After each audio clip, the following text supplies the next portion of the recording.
done by an umbrella organisation of puppetry, such as Puppetry Trust, for instance, to overall be able to raise the profile to reviewers? Well, I think actually there are similar problems that exist, for example, in street arts or in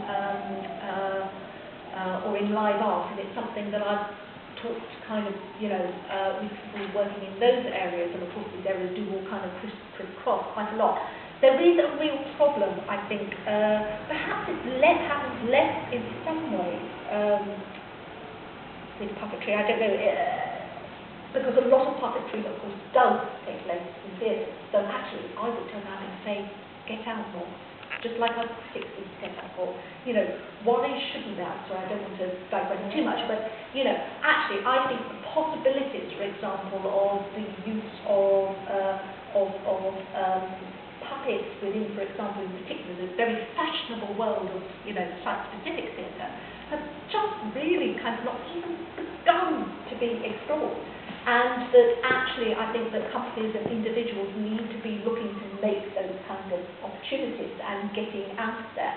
I suppose because quite a lot of puppetry, does still take place in theatres, it means that there is more of a run in some ways.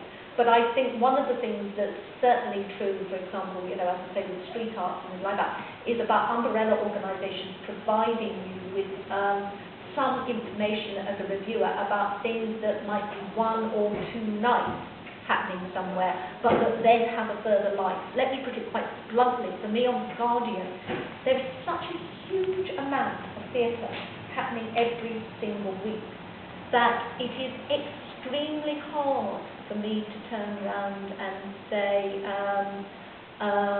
no, I am not going to go and see this show at Soho that's got a 3-week run, or this show at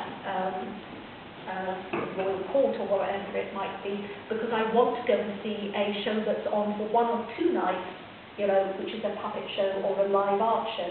Because quite simply, though in fact, of course, the argument is that all classical music concerts, when they're reviewed, they have been, they've been and gone, and you can't possibly kind of go and see it because it's happened. In the theatre world, that is not the case.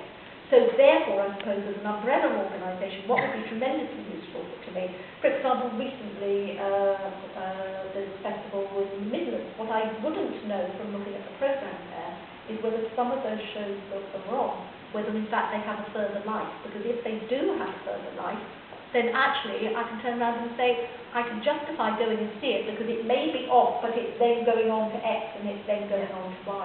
So those really kind of practical things, I can't tell you how useful they are. Well, I shall do my best. Yeah.